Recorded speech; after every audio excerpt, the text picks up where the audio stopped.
Hello, everybody. Welcome to another episode of the Jacque Show. I am your host, clearly, Jacque. And so I know it's been a little minute since we've had a solo cast. I've been blessed to have phenomenal guests on the show. And so I wanted to kind of take a minute and as the end of the year kind of rolled around, I wanted to be able to bring you guys knowledge and wisdom from other people besides myself.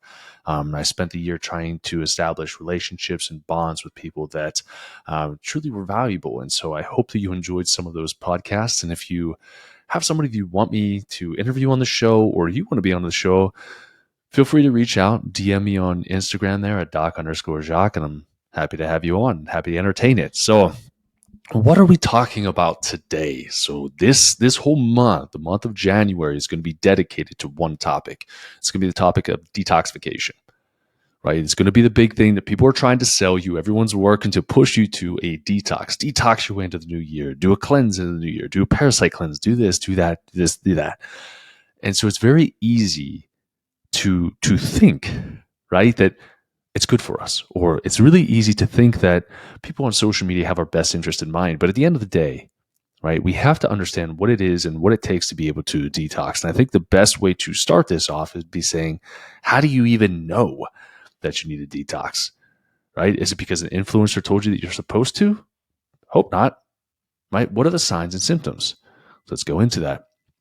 Now, one of the things that I've noticed throughout the years is people try to detox before they first fix their body. And so what I urge people to understand is that detoxification, doing it properly, is a very intimate thing that takes place within the body. And our body is responsible for detoxing on a daily basis, minute to minute, second to second. Right? We breathe air. We're working to detox it. We eat food. We drink water. Our body has to detox, it has to break things down. Right? And then we start to develop this toxic burden. And what happens is this relationship in our body where it's kind of like, when you have an air filter in your home or you have an air filter in your car, and every once in a while, once a year, if you live in Arizona, maybe every couple months or so, you need to clean out that air filter. What are the signs and symptoms of a dirty air filter in your car? Your car runs sluggish, right? You don't have as many miles per gallon if you track it like I do, right? Or my wife tracks distance to empty. You start noticing that the distance until your tank is empty starts to diminish. It starts to go down, right? The air conditioning, not quite as cool, right? If your cabin air filter isn't great, right? And we're like, oh, what do we do? Right? I could diagnostically go and say, hey, my car's not running efficiently. Take it to a mechanic, and they could add more Freon to the air conditioning system. They could do some other things and make little tweaks here and there. But if they don't first address the issue of detoxification or the filters, the car will never work the same. Doesn't matter where you put the energy and emphasis. If you don't fix that problem as to why the car is being bogged down to begin with, your performance will continue to fail. And as time goes on, you accumulate more symptoms, car dysfunction or body dysfunction, if we're talking about the body, right? And it adds and it adds and it adds. And all of a sudden things break down. You're like, what happened? Well, you ignored a sign and a symptom that you needed to clean your air filter. Right? So when it comes to the body, very similar things occur. Right? From birth, our body is designed to detox. We have so many organs to do it. Our skin helps us to detox. Our liver does. Our digestive tract helps with the detoxification process. Our cells purge, they detox. Like everything is designed to eliminate toxins from the body. And so you might be thinking, well, if our body is designed to do that, then why do we even need to clean this to begin with? Well, I don't believe God made our bodies to handle the amount of bull crap that's in our water, in our food, in our air, in all of our surroundings, and things tend to get bogged down. We have more infections than ever. We have more parasites, yes, than ever. Maybe not more than ever, but we have more parasites. We have more bacterial overgrowth. We have improper diets. We have antibiotics. We have medications that impair our detoxification pathways. Medications are all toxic because then they add more of a toxic burden to the liver, right? And so it's the example of driving your car through clean, open air. You do that every day. It's like, oh, yeah, air filter is great. I barely have to pay attention to it. It's awesome. Or you could go up to our camp and you go 15 minutes off road, right? 15 minutes back. And that 30 minutes of driving makes me have to clean my air filter upon arrival home, right? I could get I could get 16, 17, 20 miles per gallon going up there. When I'm coming back, tends not to be the case. I get maybe 12, 11 if I'm lucky, right? If I'm coasting downhill, because most of the trail back down to here is downhill, so I can kind of coast a little bit. Why is that? My air filter is not working. So if our environment is conducive for us to not have that many toxins going in, then we don't have to detox. We don't have to worry about it quite as much, right? So I think that's a really important thing to note, is that depending on what your lifestyle is like, right? Do you eat McDonald's every day? Do you eat medications or eat whatever medications every day? Are you on birth control? Are you stressed? Are you not sleeping? Are you stress eating? What all are you putting? How many toxins are you putting into your filter a day? And then from there, right? How often are you detoxing it? If you have more of a toxic burning coming in from the outside, you're going to have more of a requirement to be able to detox and cleanse those things out, right? Most spiritual gurus, most people in history will say, change in seasons is a great time to detox, right? So it's not the beginning of the new year. It's fall into winter. It's spring into summer, or winter into spring, or summer into fall. Great time, change in season, to eliminate the toxins that we accumulated throughout the seasons of the year, right? So maybe 4 times a year, 4 times a year is a great way to be able to maintain that system, right?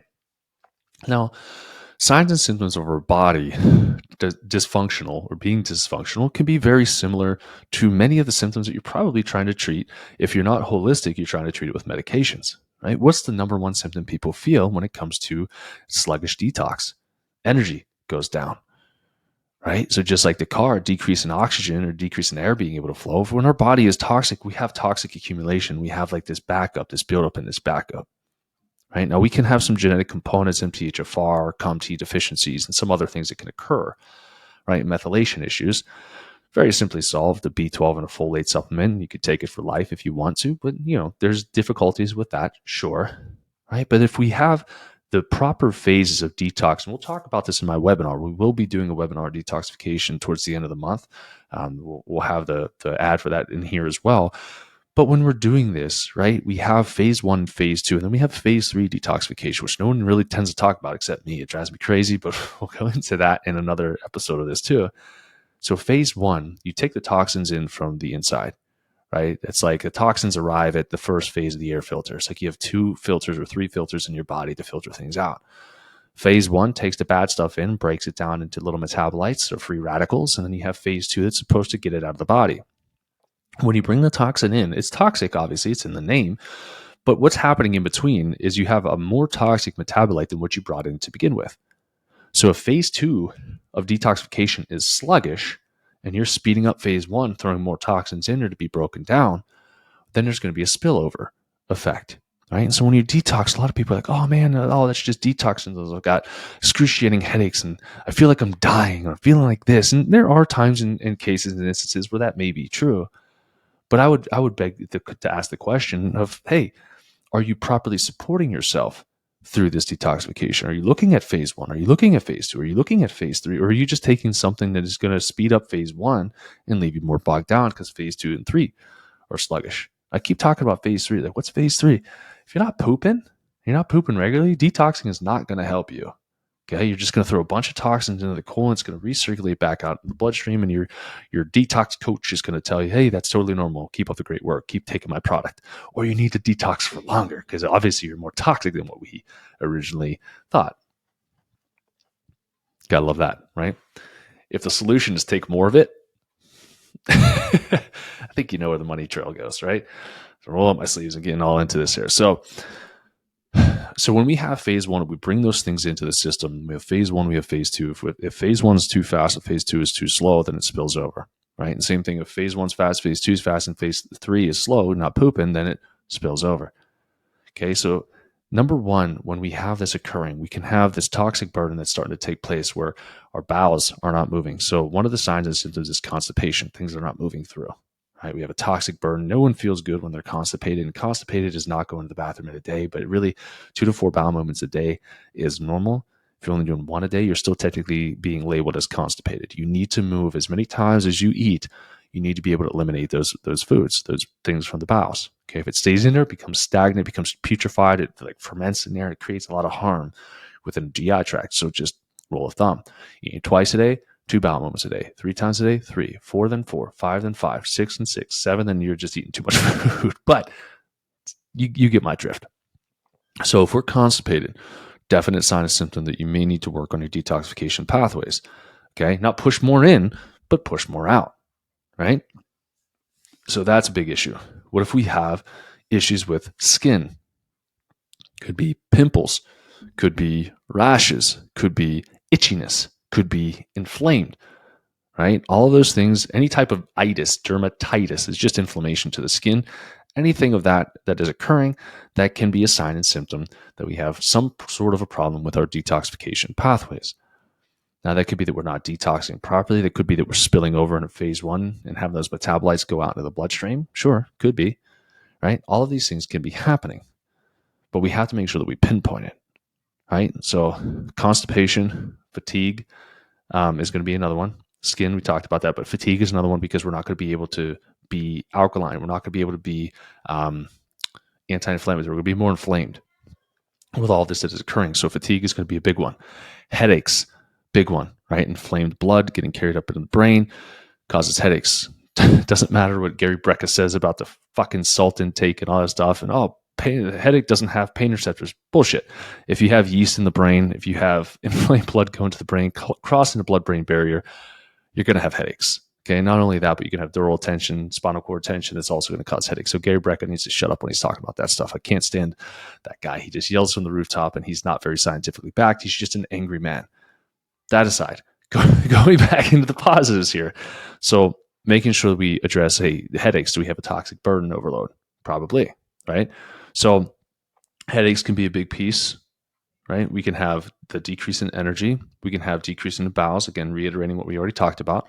And then we can have hormonal problems, right? We can have too much estrogen imbalances. We can have PMS symptoms. We have low testosterone in men, right? We can have brain fog issues because, again, inflamed blood, or blood gets carried everywhere throughout the body. If it's inflamed, our joints are going to hurt, our head is going to hurt, everything is going to hurt, everything is going to feel worse.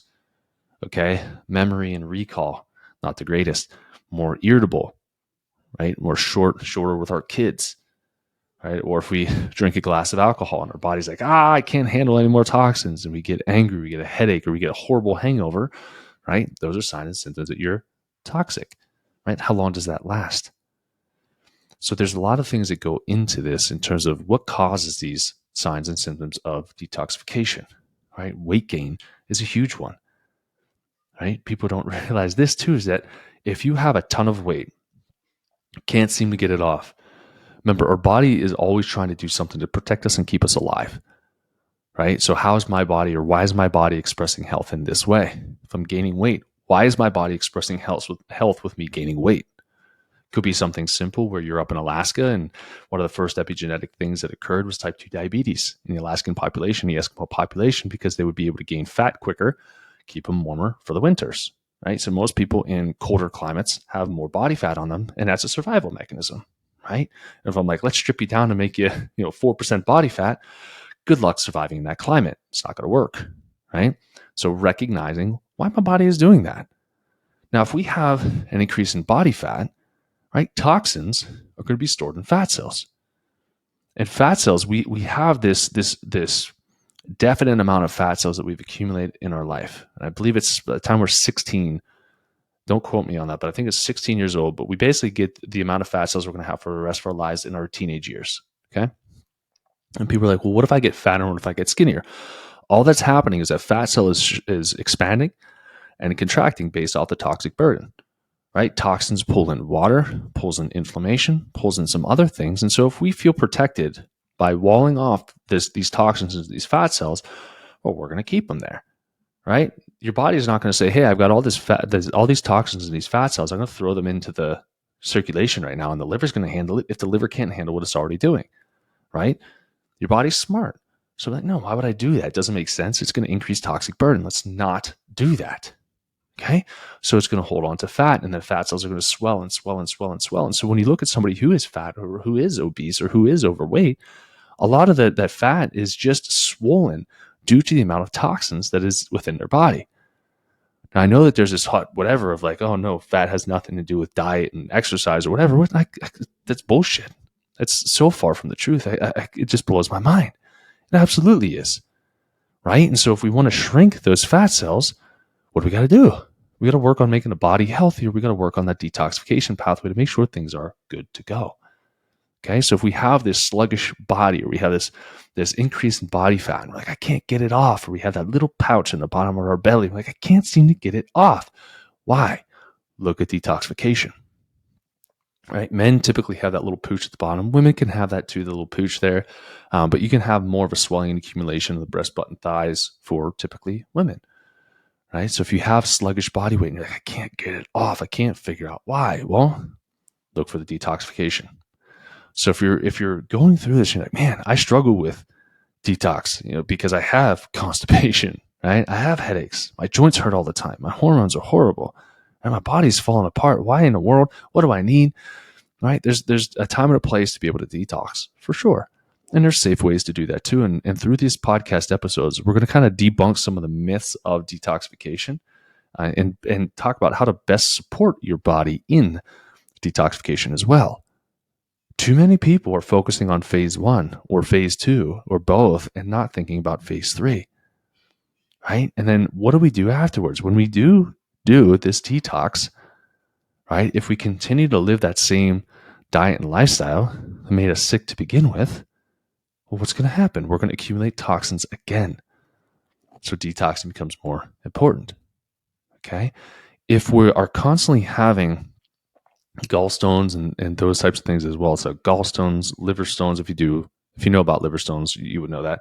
But gall and liver stones, right? We're having recurring infections, recurring UTIs, and all those things. A lot of that is just toxic burden. Can't get rid of it. Right? And say you have a ton of infections that take place and you're fighting UTIs every 2 months. You're fighting a UTI or yeast overgrowth or bacterial infection, right? Those certain infections can cause what's known as endotoxemia, which is a toxic accumulation from within. They die, or even when they're there, they produce toxins that are released out into the bloodstream, and the body has to account for that. Right? So naturally, the body's supposed to detox you, but if it can't, then it causes more harm or continues that same toxic environment that allowed that infection to grow to begin with. So we have to make sure that as we're doing this in a very smart way. We're doing it in a way that is kind to our body and not aggressive to our body. We respect our bodies and we love our bodies through this process, and we appreciate them for being able to do what they do. Our bodies are phenomenal machines. I know people don't like me saying machines, but really they kind of are. Right? They're very intricate, and they're machines that man doesn't truly understand the full nature of it. And I think that's amazing. That's what makes us incredibly powerful. And I also don't encourage man to learn more about the body, because when man tries to improve upon the body and ruins it all and creates medication and new poisons that we try to detox from our bodies. Right? So if you embark through this detox process and you think that you know what you're doing, and you're doing it and you're doing it right as we go through these podcast episodes, make sure that when you're done, you go back and figure out what made you have to detox so hard to begin with. Right? What's the diet issues? What's the lifestyle issues? What's the stress issues? What medications are you needing to detox from? Right? Again, birth control is a big one. It slows down detoxification, damages the hell out of it. Okay? As you're doing these things, there's a proper way to do it. Okay? I start in reverse, and we'll go through how to properly do it here in the next episodes as we go through, because I go from gut to phase 2 to phase 1 to make sure that we have an empty bathtub before we start draining any of the toxins out. Okay. So if you're experiencing any of those signs and symptoms, then be sure to continue to listen through this. And then I welcome you to join me on my webinar here in January. And we'll put the info in here again. Join me on that webinar. And there's going to be a special offer at the end of the webinar too that I think you're going to want to take advantage of. So as usual, thank you for tuning in to this episode of the Jacque Show today. Be sure to like, subscribe, do all those things, leave an actual 5-star review, like write in an actual review. It helps to get this information out there. And if you think it was useful, please share it with others. And again, when we let out the webinar link, be sure to share that with other people too. When we talk about detoxification, it's really nice to be able to do it with a group of people, because then you have support through the process, making sure that the diet is on point, making sure that the nutrients are on point, making sure that you're there for each other, because it's not always easy, right? There can be die-off and Herxheimer reactions as we do it. right? But if you're doing it smart and conscious, you know that everything you're going through is natural, everything you're going through is normal, and it's going to leave you better on the other end. So have a blessed day. See you next time.